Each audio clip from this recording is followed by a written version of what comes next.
Nada, sang anak ajaib dari Gunung Rinjani, Lombok, NTB.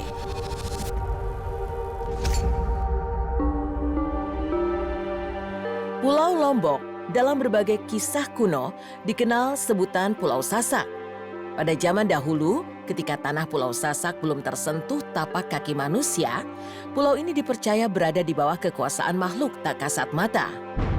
Puncak Gunung Rinjani sejak dahulu dipercaya sebagai poros dunia dan gerbang antara alam nyata dan alam gaib. Di sana bersemayam seorang ratu jin bernama Dewi Anjani. Ia bukan sekedar penguasa, melainkan penjaga keseimbangan alam serta penentu arah takdir dari tanah bumi Sasak.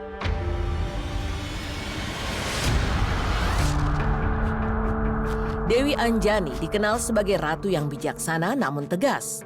Ia memerintah dibantu patih kepercayaannya yang bernama Patih Songan.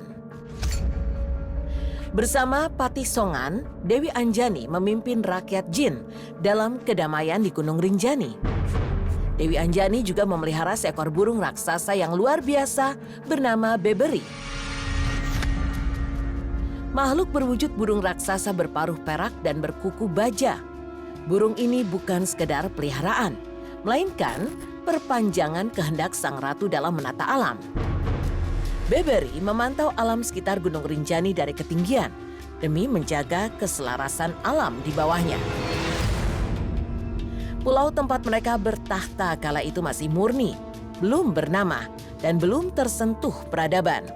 Hutan tumbuh saling bertaut. Batang-batang raksasa menjulang rapat seolah mengunci tanah dari jangkauan manusia.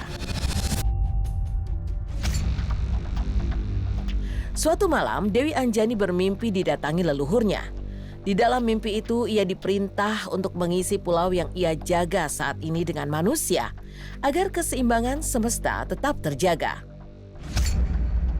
Terbangun dari tidurnya, Dewi Anjani bertekad melaksanakan perintah leluhurnya di dalam mimpi. Ia pun menyadari bahwa masanya sebagai penguasa tunggal di pulau ini akan segera berakhir, digantikan peran baru, yaitu sebagai pengantar peradaban umat manusia.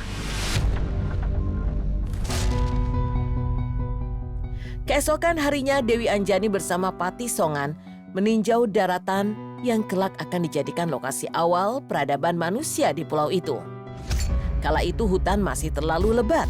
Pepohonan besar saling mengikat seakan tidak memberi ruang untuk dilintasi dan menolak untuk dihuni. Melihat keadaan ini, Dewi Anjani memberi nama pulau tersebut sebagai Pulau Sasak. Kemudian Dewi Anjani memerintahkan burang kesayangannya Beberi untuk meratakan sebagai hutan. Dengan kekuatan paruh perak dan cakar baja miliknya, Beberi menumbangkan berbagai pepohonan raksasa dan membuka lahan yang kelak menjadi lokasi kehidupan manusia di Pulau Sasak.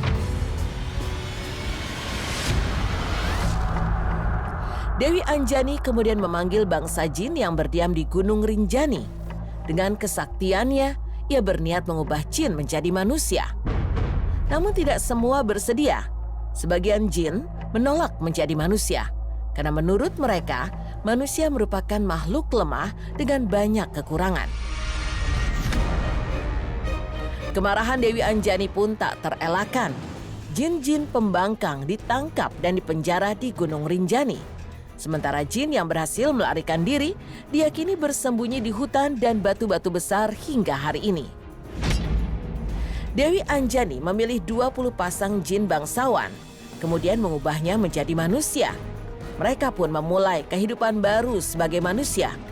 Dari hutan rimba, daerah itu berubah menjadi perkampungan, dengan seorang lelaki dipilih sebagai pemimpinnya.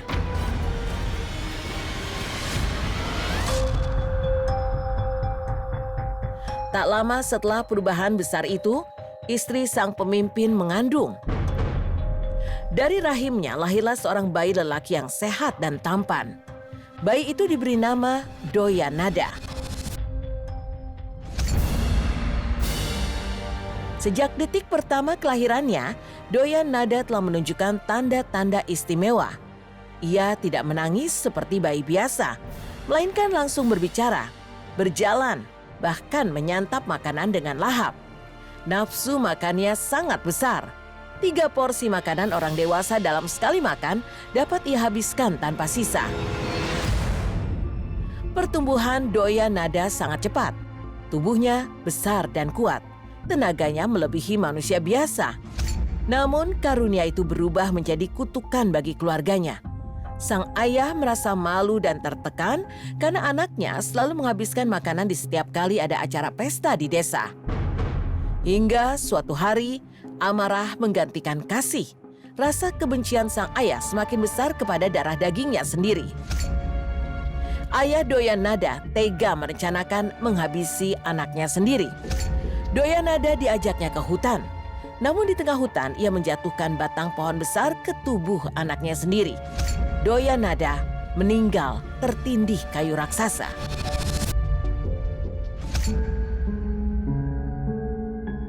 Namun Dewi Anjani menyaksikan peristiwa itu. Ia mengutus burung beberi memercikan air kehidupan ke tubuh Doyan Nada. Seketika Doyan Nada hidup kembali. Bahkan dengan kekuatannya, Doyan Nada membawa batang pohon besar itu sambil kembali pulang ke rumah.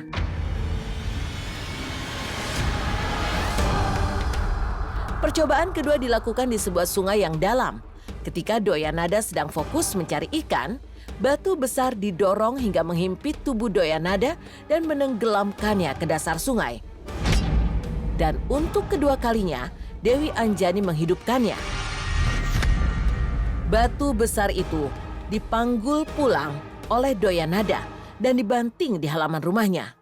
Kelak, daerah itu dikenal sebagai Selaparang, wilayah yang akan menjadi pusat kekuasaannya. Ibu Doyan Nada akhirnya menyadari niat jahat suaminya. Demi menyelamatkan anaknya, ia meminta Doyan Nada untuk mengembara pergi meninggalkan rumah. 7 ketupat disiapkan sebagai bekal perjalanan. Bekal sederhana yang menyimpan keajaiban kasih sayang sang ibu. Dalam pengembaraannya, Doyan Nada menembus hutan, gunung, dan lembah. Beberapa kali binatang buas menghadangnya. Namun setiap kali ketupat pemberian sang ibu ia lemparkan, secara ajaib ketupat itu mampu menjinakkan mereka. Alam seolah merestui perjalanannya.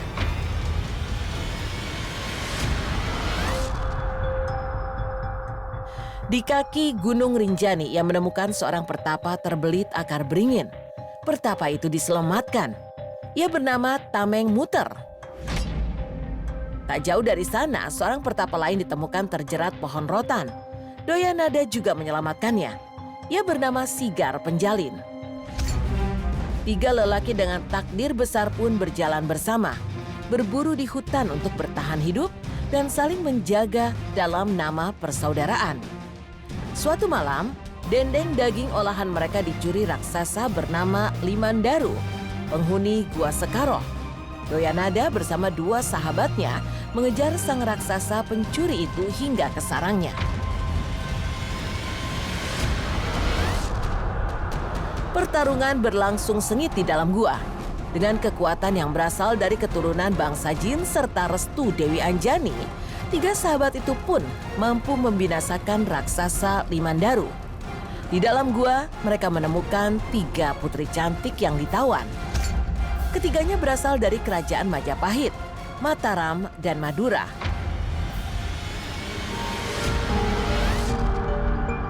Doyan Nada memperistri Putri Majapahit, Tameng Muter memperistri Putri Mataram, dan Sigar Penjalin memperistri Putri Madura.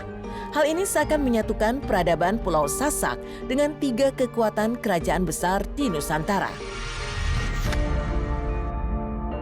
Dengan kesaktian dan dukungan rakyat, 3 sahabat itu mendirikan kerajaan masing-masing. Doyan Nada bertahta di kerajaan Selaparang. Tameng Muter memerintah Pejanggi, dan Sigar Penjalin menjadi Raja Sembalun. Meski berdaulat sendiri atas kekuasaan kerajaan masing-masing, ketiganya tetap terikat sumpah persaudaraan. Legenda Doyan Nada bukan sekedar kisah legenda. Hingga kini, Gunung Rinjani masih dipercaya menyimpan jejak langkahnya, dan angin membawa bisikan namanya. Doyan Nada, anak